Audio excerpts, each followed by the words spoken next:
Bonjour, Dongo, le conseiller, l'entrepreneur et le promoteur agricole.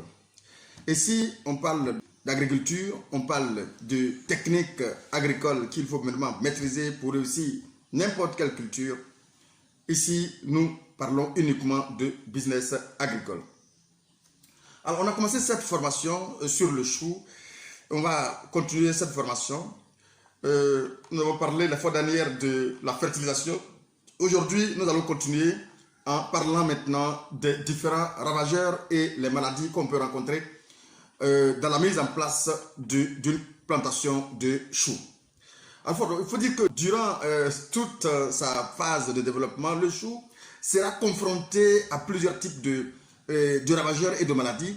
Et c'est une plante effectivement qui attire beaucoup de nuisibles, il faut le reconnaître sincèrement.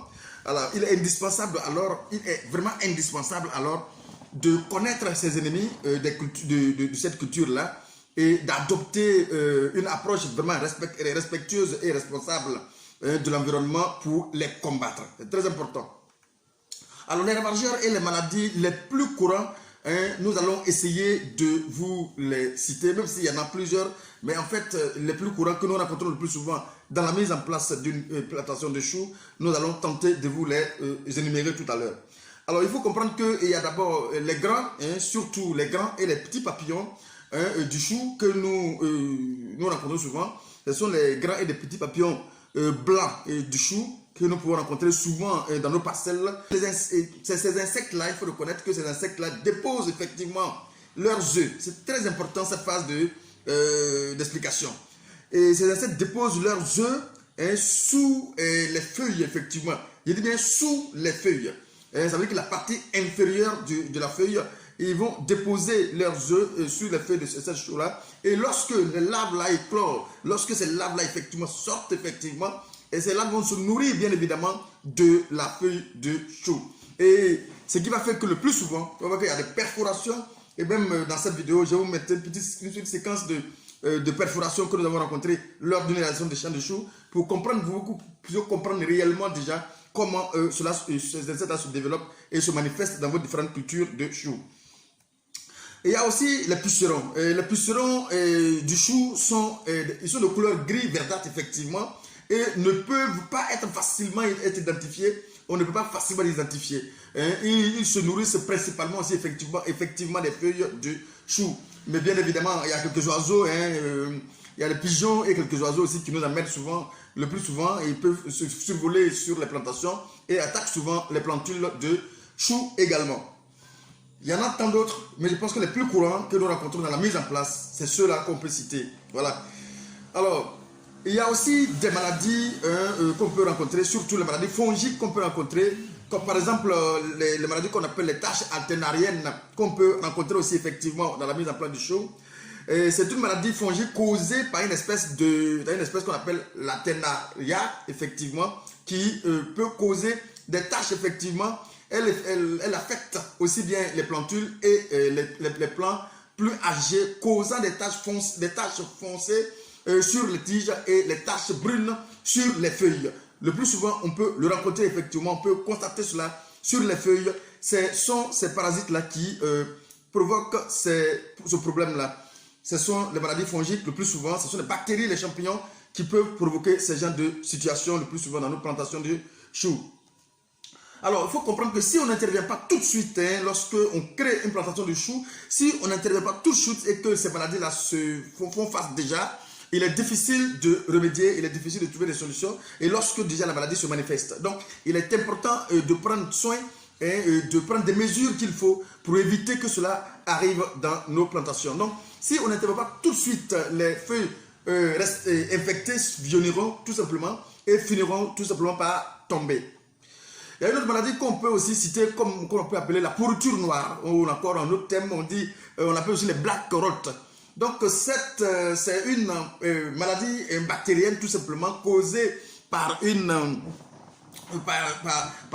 qu'on appelle le Xanthosomas campestris. En fait, c'est un parasite effectivement qui attaque effectivement les feuilles de chou. Ce sont des bactéries qui attaquent les feuilles de chou. Elle infecte principalement aussi la partie aérienne de la plante effectivement. Il y a aussi une autre maladie qu'on peut citer, c'est l'oïdium du chou, hein, qu'on appelle aussi le Peronospora parasitica. Voilà. Et il est responsable de cette maladie causant des taches nécrotiques tout simplement sur les feuilles. Hein, vous voyez qu'il y a des taches qui sont comme des nécroses, des taches noires, brunes, qui sont le plus souvent sur les feuilles asséchées. Alors, c'est pourquoi il est aussi important, il est vraiment important de mettre l'accent sur la santé physiologique de la plante en mettant en place un bon programme de suivi phytosanitaire sur de la culture bien effectivement. Alors, on va parler maintenant de la protection phytosanitaire de la culture de chou. Retenez une chose, hein, j'ai toujours dit, il est mieux de prévenir que guérir en culture. En agriculture, il faut prévenir que guérir. La meilleure façon de lutter contre les ravageurs et les maladies reste toujours la prévention plutôt que l'intervention. C'est-à-dire que le plus souvent, quand on essaie d'intervenir lorsque le cas est arrivé, je dis toujours, c'est le médecin après la mort le plus souvent. Donc, il faut vraiment prévenir que guérir. Les producteurs de choux devraient prendre en considération toutes les mesures que j'ai tenté de citer ici, parce que ce sont les mesures qui vont vous aider tout simplement à diminuer un tant soit peu les attaques et surtout à diminuer toutes les pertes que nous avons le plus souvent sur le terrain. D'abord, qu'est-ce qu'il faut? Il faut d'abord utiliser des graines certifiées. Et il faut d'abord utiliser des graines certifiées, c'est-à-dire c'est essentiel. Quand vous avez des graines certifiées, je pense que certaines ont été traitées et le plus souvent ces graines-là sont immunisées contre certaines maladies. Du coup, elles sont plus résistantes contre certaines maladies que les graines naturellement travaillées. Alors, il y a l'utilisation aussi des variétés hybrides, des variétés et les hybrides effectivement résistants aux maladies locales. Et c'est aussi essentiel effectivement. On peut utiliser ces variétés qui sont le plus souvent très très résistantes aux maladies locales sur le terrain. Alors, pour ceux qui ont les moyens, on peut aussi utiliser les filets pour couvrir les cultures. Ça peut aussi protéger le chou contre les attaques des ravageurs comme les pigeons et autres, tout simplement.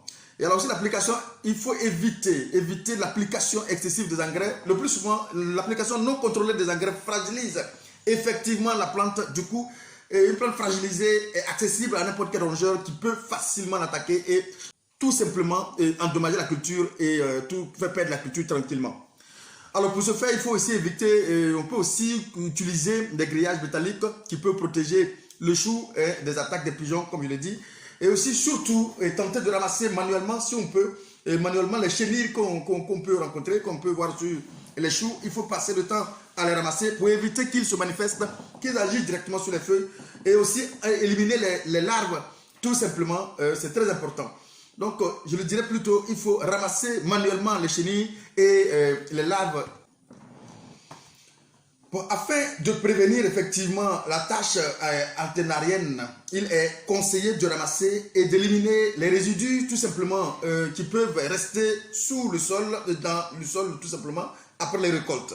Vous savez, c'est ces résidus-là, le plus souvent, la plante, les parasites se manifestent, c'est-à-dire que les champignons et les bactéries se manifestent dans ces résidus.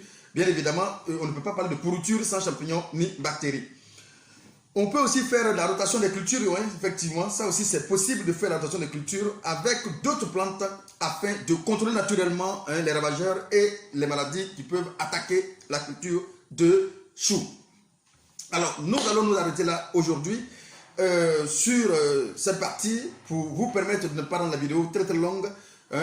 On va s'arrêter là et on va attaquer maintenant la prochaine fois ce qu'on appelle la prophylaxie de la culture de choux, pour vous permettre effectivement de trouver des solutions efficaces contre ces maladies que nous avons citées tout à l'heure.